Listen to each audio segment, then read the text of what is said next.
Casters, welcome back to episode number 4 of MetaZoo News, the podcast.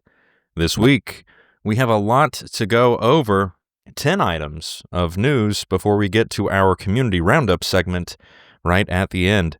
Let's start off with our very first caster spoiler for Secret Shadows, the Dark Set, and that would be Luna Rake. So Luna, if you have not seen her yet, is a dark type, of course, with water as the only allied aura type available. So dark water decks, here we go. If you haven't seen her, you absolutely should go take a look at her in the MetaZoo Discord, across Instagram. She is depicted in a blue hue, a hooded female with shoulder-length hair looking off into the distance with her mapping book open. A black cat also is walking behind her, scowling at the person holding the card. That's you, folks. And most excitingly, if that's a word, this card seems to introduce a brand new mechanic called Hex Counters. So it's unclear, of course, what Hex Counters could be, but generally what I would think, an ability your caster has to generate these counters on enemy units in order to be exchanged for some value or removal in the future. So that does lead us to her ability, which is entitled Banish. Her ability text states, on play, return each rival unit with a hex counter on it to its owner's hand, which is a huge removal opportunity, but can only happen once in the game, unless this caster can also be returned back to your hand. Unclear if that is a mechanic. So situational timing playing this will be key. Again, it's unclear how we're going to build up these hex counters, but I imagine the more hex counters you have, the more valuable this caster becomes. With that, one other thing of note, it does have the aura enhancement symbol on it, so once you play it in a lane, you can enhance that lane with aura and gain the destruction keyword if you don't already have the destruction keyword in that lane. So Luna Rake, that is our first caster spoiler of the Dark Set. Speaking of casters for the Dark Set, I do not know when they plan to integrate Sam or anyone else from the gang, the original gang, into this game, but it would be really nice to do some fan service, and every single person has been asking, where in the world is Sam Sinclair? Me too. That was actually one of the first questions I ever asked Termintic with our very first interview back in Miami in March. So certainly a fan favorite that still remains elusive. Maybe we will see him in the Dark Set. Only time will tell, but hex counters are in, and we shall see what becomes of them. Obviously, they're going to be a huge mechanic. I'm really looking forward to building some decks around it. All right, item number 2 that we're going to take a look at here is the Card Pro / MetaZoo Magazine discussion. So through MetaZoo Monday, we learned that a new Card Pro and or MetaZoo Magazine is on the docket, but it is not an immediate concern or production priority, just another SKU in GQL's back pocket that they can work on whenever they please. My opinion on this is that they should have at least a new MetaZoo magazine at a minimum once every set, so that they can include the full list of cards, maybe give a playmat that's themed specifically for whatever set they're pushing. Additionally, Card Pro is a great opportunity to get MetaZoo in front of new eyes, especially if they keep pushing Pokemon and Lorcana with it to draw others in. So I, again, really think that they should be pumping these out.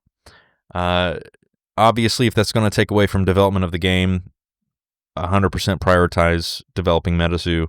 But I just think that along with some advertising, getting placed in big box stores, magazines like this can only help. And I'm not sure how costly they are to manufacture and what the ROI is or things like that. But I do think it's a great opportunity to get MetaZoo in front of new eyes. And just a reminder, that magazine included things like a letter from Charlie Herlocker, artist interview, full card list, a playmat, and many other things in there, along with some decks, alpha promo card, so on and so forth. So those things have the ability and potential to be a great follow-up product, or follow-on product, rather, for whatever set that they're going to release. So we got that news from MetaZoo Monday. Additionally, a community member asked about additional spoilers for organized play prize packs, and Charlie confirmed more are on the way, other than the drop bear that was revealed in the showcase, mind you. He directed others to watch the reveal on YouTube if they had not done so already. Highly recommend it. And just a note, serialized cards are something that a lot of us in the community enjoy, so I look forward to competing in organized play in order to earn some. Of course, old MetaZoo certainly did have serialized cards. We see serialized cards, in the TCG space, especially the cryptid TCG space specifically, pretty frequently. So I do think getting serialized cards out there are great, a good idea. Sort of ambivalent about them being included in like a mainline set, but here, at least in the prize packs, we will get some nice serialized, specialized borders and other things like that with our cards, some red borders even. So that is some good news there. More spoilers on the way soon. Which sort of leads us to a discussion here about tournaments and actual organized play. So Harley from EpicTube HD suggested bringing back an old MetaZoo staple, which was offering cash prizes for tournaments. This has been addressed previously, however. Charlie made his position clear by saying, quote, "My general thought process on any campaign where it's like, we will pay you this much money to like our thing, is that the thing underneath is likely just not sufficiently compelling," end quote. And I totally get that. You want to be able to draw people in on the merits of having a fun game to play. Charlie also mentioned that the conversion rate from the learn to play portion at conventions to purchasing a product is very high, and I can confirm that firsthand. I've discussed it before, but many of the people that I have taught to play at different conventions have gone on to buy either a booster box, a flex deck, or just some packs. So I do think that part is definitely true and a great testament to how well this game is being received by new players. I do think, however, that having some exciting pricing for tournaments is necessary, not to draw people in, but to reward the casters that have traveled and spent hours meticulously building and playtesting their decks for the event in question. Cash doesn't need to be part of it, but there should be something exciting in the end. And trust me, I totally get why cash would be an exciting, prize at the end. Hell, I would play in a cash tournament for MetaZoo, of course. And it wouldn't be because the game is necessarily super fun to play. I would be playing for the cash, so I totally get where Charlie's coming from. I obviously love playing MetaZoo. It is an incredibly fun game, but I understand and respect where that opinion is coming from. Totally, at the same time, respect players' opinion who both enjoy the game and want to be rewarded with more than just some packs. So, double-edged sword there for sure. Moving along here, we also talked about some glow-in-the-dark Secret Shadow booster boxes. I believe Jimmy Jones TCG, shout out to him, friend of the podcast, friend of MZN, asked that question. Charlie confirmed that there will not be a glow-in-the-dark element for the upcoming Secret Shadows booster box due to the difficulties of executing the concept well. He notes that sustainable glow-in-the-dark materials are hard to come by for booster box printing, and the ones that do exist do not last long. He does not want a poorly executed gimmick to result in a perceived lack of quality. And I can totally see people complaining that their box doesn't glow in the dark well, or nice enough that they want, along with all kinds of doom and gloom about the quality and the like. So I get their hesitation to enter that space. It does open up just a new line of ridicule for MetaZoo haters just to grab onto and say, look, they tried glow in the dark, they couldn't even get that to work. I can easily see that happening, so understand that. However, I think it'd be awesome to have a glow in the dark booster box. Even if it didn't glow very well, it wouldn't bother me. But again, it's not just about me or you specifically. It's about broader perception and a conversation happening around perceived quality. So no glow-in-the-dark booster box yet. Not for Secret Shadows. Next, we have some blister packs and big box stores updates. So I asked whether or not they had any new information during MetaZoo Monday about this. No concrete details were made available, but Charlie noted that a deal is incredibly close to being finalized, which means the details should be here sooner rather than later. Though if you take a look at what Charlie said, his verbiage seemed to indicate that there was a lone big box retailer that they're initially planning on working with, saying, quote, it's a legit big retailer, end quote. So I'm not entirely sure if they're going to be in more than one, or if this is just an initial rollout thing and then they plan to enter more markets. It's unclear. Though I am going to anticipate it is, one of the more recognizable big box stores like a Target, a Walmart, something similar to that. The place certainly has a toys and games aisle, because that's what Charlie said as well. So anyway, as noted before, there are a lot of logistical challenges with a rollout of this size, so to see things moving this fast already is a great sign. Charlie noted that getting tens of millions of impressions face-to-face in a big box store is worth more than any form of traditional marketing is going to extract in terms of value and conversions, which I totally get. I would love to see some traditional marketing at the same time. I know that's incredibly expensive. And what are we expecting them to do? Buy TV ads and air them on what? Nickelodeon? I don't know. Instagram ads, TikTok ads. I'm not sure what most people would like to see, but I personally would, at least if I'm scrolling somewhere on some app, would like to see, a MetaZoo ad of some sort. That's just me personally, though. And again, I'm not a business person, so I'm sure there's so many costs associated with things like this, and they're just trying to get situated, so I totally get that. But I will say, their hesitation to reveal more info ahead of the deal being finalized speaks to the improvement from MetaZoo 1.0 to this new MetaZoo, in that the people at the top are not over-promising and under-delivering, which, as we all know, was a central theme with the original MetaZoo company. So I think while the lack of information here, isn't great in terms of being able to talk on a podcast about it, it does offer us a lot of reassurances that GQL and Meta2 are doing everything by the book in the right way in order to make this rollout the most successful that it can be. So check back at MetaZoo News for some more updates with blister packs and big box stores as we get that info. Up next, we have lore and its connection to gameplay.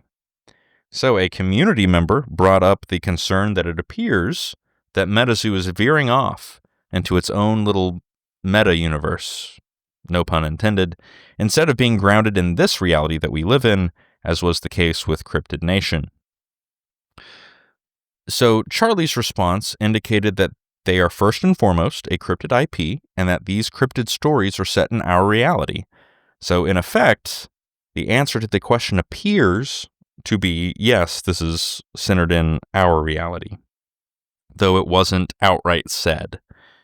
But what is interesting, and also speaks to the longevity portion of this that we'll get to in a moment, Charlie did mention that Set 4 will start to explore a set layout with purpose and storytelling built in the game through new mechanics that will feel like participating in the narrative structure of the set theme itself. So I have no clue what that is going to end up looking like, but it does seem that GQL and Meta2 are trying to tailor the game that they have built to the MetaZoo IP, which I think is only a good thing. And as an aside, I see this criticism frequently from some MetaZoo critics that GQL just built this game and put a MetaZoo skin on top of it. You know what? That is true to some degree, right? I mean, they built a game, they bought the IP, and they made it MetaZoo. I don't think that that's a bad thing, though. I honestly don't. I know that some people never wanted the game to change, and I respect that too. Like I said, I was a fan of the original MetaZoo, obviously. But I think we got a way better game. And again, that's my opinion. You can disagree with it. You can agree with it, whatever. But I think that this game is way better than MetaZoo 1.0. I think it's easier to get into. I think the skill level is just as high. And ultimately, I think it's just an easier game to teach somebody and them to get really into. And I found that to be a barrier with old MetaZoo, especially with my friends, just buying some theme decks, and playing with those.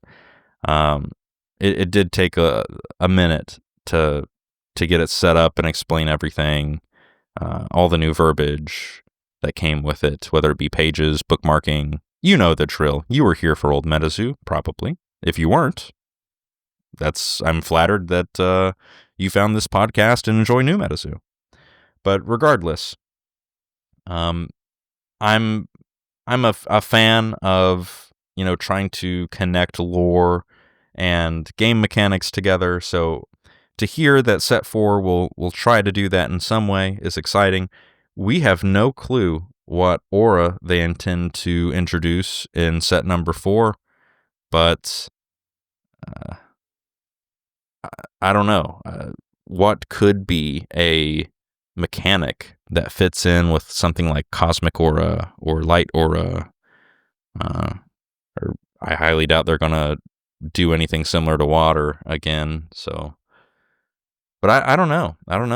If you have any ideas what that possibly could be, definitely hit us up on IG and let us know. We'd be happy to talk about it and speculate on it on the next episode. All right. Let's see. Next up, we have... one last thing. We also noted that cryptids won't generally be able to map other cryptids. I'm not sure if Injured Cold counts as a cryptid in this new MetaZoo. We'll see. But that is just a general thing. Charlie said it might get weird, if cryptids start mapping each other, so that might be strange. And then one last thing here. Travis from GQL did confirm that development for set number 5 will begin soon. So again, that sort of speaks to the longevity of the brand that we'll get to here in a little bit. Up next, we have MacDeezyTCG, my man MacDeezy, and his debut article on MetaZooNews.com. So MacDeezyTCG is our newest contributor that released a fantastic article that offers a well-reasoned and thoughtfully considered opinion in favor of MetaZoo developing and releasing an online game client. And I know I would absolutely play the hell out of that one. And if you haven't read the article, I highly recommend it. Just a SparkNote version. There were about 6 different reasons why this would be a good idea. And again, SparkNote version. The first, it can expand MetaZoo's accessibility to a broader audience. And I think that should and is the number one point here, is to get MetaZoo in front of new eyes in order to strengthen the brand. Number 2 is strengthen the community as well. Of course, having all of us be able to interact not only in person but online would build the community up, and we would see probably some new faces rise to the top of an online leaderboard. Speaking of which, number 3, large-scale tournaments and leaderboards. Something tangible like that online through an app would help create larger accessibility to game spaces. Perhaps you live in an area where MetaZoo is not at a local game store. That's true for a lot of us. A digital client would overcome things like that. Number 4, digitizing card collections. We already know that's a big trend, especially with Pokemon. So I think that would be great. Number 5, keeping the game fresh with frequent updates and new content. Charlie spoke on that, which we'll get to here in just a moment. And number 6, rich new audiences that have never heard of MetaZoo before but enjoy TCG apps.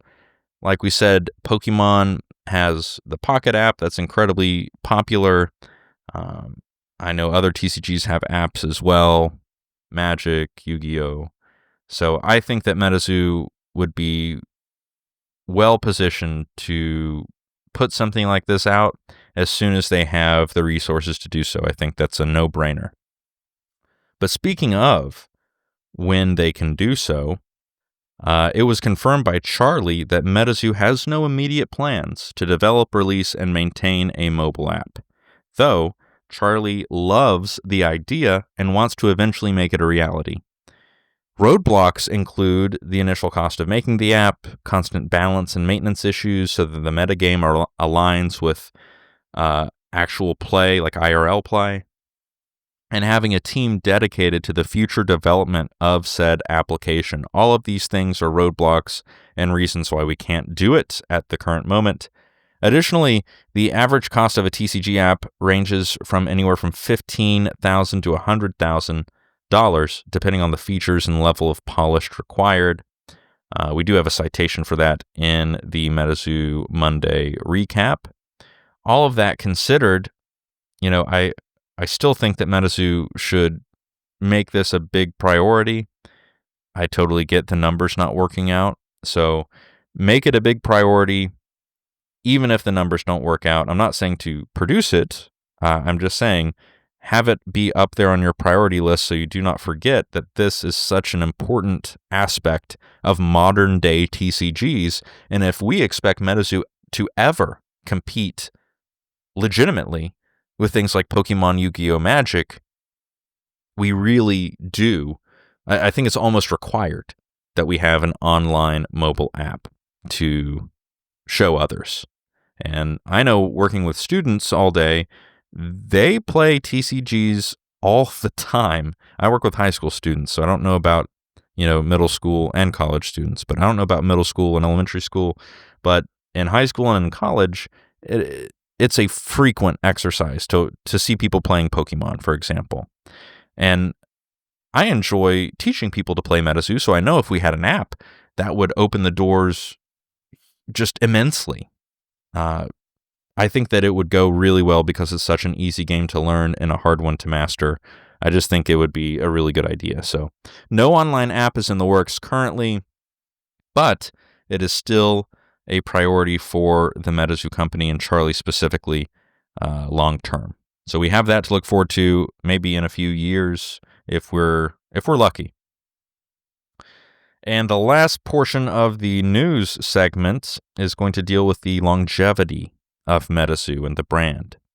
So Charlie discussed the longevity of the brand, offering naysayers and doomsday predictors a much-needed reality check. So he noted that the quality has dramatically increased from base set to torrential tides, and that he doesn't see that stopping anytime soon, which is great. I know a lot of people had some, print line potentially issues, some difficulty getting things graded highly. So I think Torrential Tides has been a big step up from that. He also reiterated that MetaZoo is built for the long haul and that they're in a good position to exist for the foreseeable future. So if you had any kind of anxiety about that, let that anxiety be quelled. And a reminder that M2 signed a 10-year development deal with GQL, which should showcase the level of seriousness they're operating under. And to quote Charlie, quote, "This is not a short project. We aren't throwing this into the market to see if there are outsized returns and then shutting everything down if things get tough. We're still talking in years, not days, about everything that we are creating," end quote. So that quote specifically, I really like, because I know a lot of people still question whether or not this will exist in a year. And it sort of also goes back to something I've said in previous episodes, which is, the people who own this company, they have billions of dollars with a B, not an M, but a B. So it's not as if they are looking to have some sort of cash grab nonsense that other people might have you believe, but they want MetaZoo to succeed for the sake of having a competitive TCG. So I just want to say that I'm very glad that Charlie went out of his way to say stuff like this, and specifically to address people that think that way. He also said, quote, "We won't stop. We're just going to keep creating MetaZoo's world of cryptid art and stories and cards, because that is what it's really about," end quote. So that should offer some hope and optimism to all of us that want to see MetaZoo succeed. So yeah, that's great. Happy to hear it from Charlie's mouth. One last thing to note before we move on to the Community Spotlight segment. We have the 703 Expo Legends Convention and Card Party on the docket. So if any of those are close by to you, stop by and see MetaZoo in action. Learn how to play, rip some packs, see if it resonates with you. If you already know it resonates with you, then go and have a good time. But those are the 3 new conventions that MetaZoo is headed to outside of Collecticon. And that, folks, is the first segment of episode number 4 of MetaZoo News, the podcast. Up next, we have Community Roundup. All right, for the Community Roundup, there are lots of happenings in the world of MetaZoo this week that we can talk about. Just a note from me to you, if you have made MetaZoo content that I did not cover, please do not take it as anything negative. I am not slighting you on purpose. I simply, my method here is to search for MetaZoo in YouTube, filter by published in the last 7 days, and then start watching. And of course, everyone I'm subscribed to as well. So again, if I don't get to what you have made this week, I apologize. Let me know via Instagram or emailing us at info@metazoonews.com. If you want to get in contact with me specifically on Instagram, you can find me at meta.shab, S-H-A-B, on IG, or you can just go ahead and directly message our MetaZoo News channel, which is at metazoo.news on IG. Okay, but let's get into it then. So the very first creator we're going to cover here is TMX, a fan favorite. 2 videos to note here. The first of which was Make Secret Shadows the Best Possible Set, and I am right there with you. So in this video, he noted the impressive increase in quality from base set Torrential Tides, calling it outstanding, and suggested that we/M2 think about alt boxes like the comic world does about alternative covers to issues. So things like cover A, cover B, C, D, etc. And suggested that we should include more variety in a case so that people who open cases can get some additional value, which then, in turn, will reduce the frequency of people offloading all the other booster boxes for really low prices. So if we think about booster boxes and cases like packs, as Charlie suggested, there are multiple hits in a pack, right?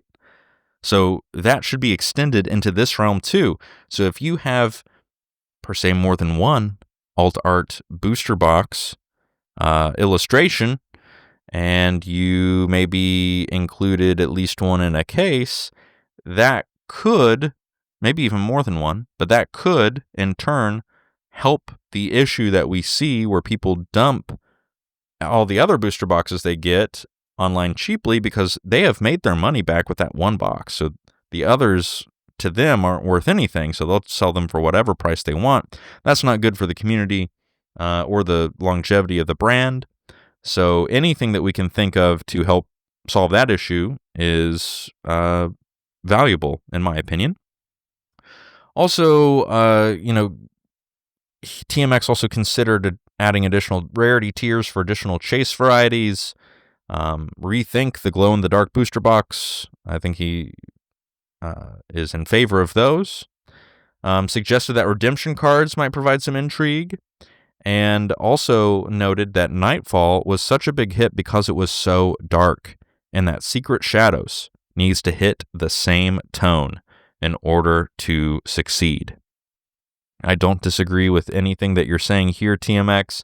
I really like the idea of thinking about booster boxes like comics. I've never really thought of that before, so I think that's a great idea. The second video of note, released more than 2, but of note, is the Anonymous Bob interview. So a short and sweet interview, but it did provide some insight into Anonymous Bob and MetaZoo. So to start off with, congrats, shout out to Bob, Anonymous Bob, for winning the Pennsylvania MetaZoo tournament. That was great. Some things that we learned about him: he has the final sign-off on art and reviews lore written by MGR. He oversees some logistics and strategy. He also helps out with flavor text on cards.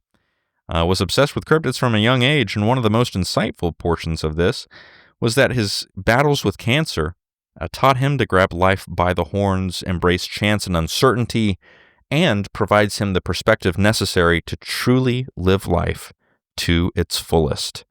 And as someone who has very close family members going through similar cancer battles, I can definitely say that is spoken like a true hero of a man who bounced back from his life almost been taken from him, and now views life as this unique gift that we are given but not guaranteed with.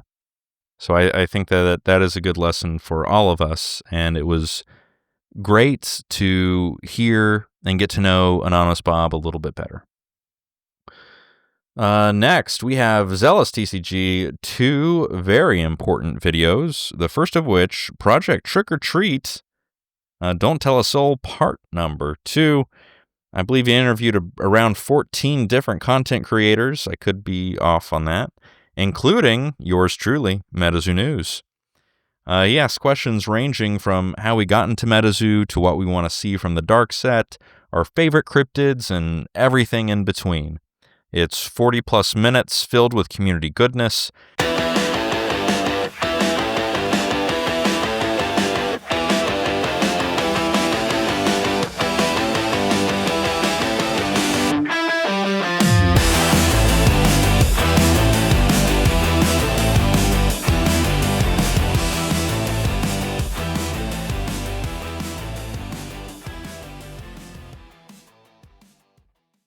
And a great way to get to know other people who are invested in MetaZoo's success. So very fun video. It was great to make. And of course, Zealous, as we all know, is known for his incredibly high quality graphics and editing. So it can never hurt to watch a video of his. The second video is Cryptid Lore Part Number 2, which is a sequel to his very well-received first Cryptid Lore video, which takes these creatures we know and love and breaks down their lore into digestible bite-sized pieces, included but not limited to Squonk, Monongal, Isatok, Snipe, the Awful, Polybus, and the Ohio Grassman. So if you're interested in any of those, highly recommend to go check that video out and learn a little bit more about them and the lore. Next up, we have MetaZoo Menace, of course, making the eBay sales video, and a video that I can't recommend enough. That would be the MetaZoo content creators that he recommends you watch. There are so many content creators that he highlighted, including MetaZoo News. So thank you for that shout out. But there are so many people who have made content about MetaZoo. And honestly, this will give you, if you don't have a lot of people in your feed making zoo content, watch that video from Menace. Bookmark subscribe all of those channels that he highlights, and you will have no lack of some zoo content. So that was amazing to see. Shout out to Menace for making a great community-oriented video like that. That was wonderful. Next up, we have Bunnyman Productions with the video MetaZoo Archive Mono Air Deck Profile, which is a in-depth video that highlights a deck that utilizes Archive's movement-based mechanics along with Soar to overwhelm your opponents. Bunnyman notes that Archive is still very strong and goes into a great detail about the strategic implications of the deck. So it's a great watch if you want to get into the theory crafting and deck building side of the gameplay, or if you just want to learn a little bit more about what a top gameplay mind thinks when they're creating decks, analyzing them, and playtesting them. So shout out once again to Bunnyman Productions for that great video. Next, we have DPD with his video Origins of the Pocket David. If you know, you know. Won't get into that too much. Go watch the video. Also, DPD, if you are listening, do I get one? Do I get a Pocket David in my latest order from you? Only time will tell. I better get one with one of those plushies that I got off your last stream. So shout out to DPD for that. And the last one of note that we're going to get to here is the Jackalope Club podcast episode number 3. Another great podcast that you can't go wrong listening to if you like things that go bump in the night. Some topics include things like an interesting statistic that anywhere from 18 to 60% of people in the U.S. have reported encountering something paranormal, which is cool. They discuss spooky stories from their youth, discuss real haunted places versus fake haunted houses, Halloween style, nostalgia from the 90s to 2000s, Star Wars, Zelda, video game difficulty, snack food, cosplaying, a bunch of stuff, as per usual, of course, and a little bit about MetaZoo in there too, along with travel and upcoming plans for the both of them, which would be Anonymous Bob and Ben MetaZoo. Those are the two hosts of the Jackalope Club podcast. So all of that and more in that podcast, and that about does it for this week's episode number 4 of MetaZoo News, the podcast. One last thing that I will end on. I am just really thankful to be part of this community and to have so many of you that support me and send me words of encouragement about the podcast, the website, everything that we're doing and producing. And so from the bottom of my heart, I just want to say thank you if that describes you. If you've gone out of your way to send a note to me or Mrs. MZN, which you can find my wife, the other editor of MetaZoo News, on Instagram at meta.carpals, like metacarpals, you know, the body part.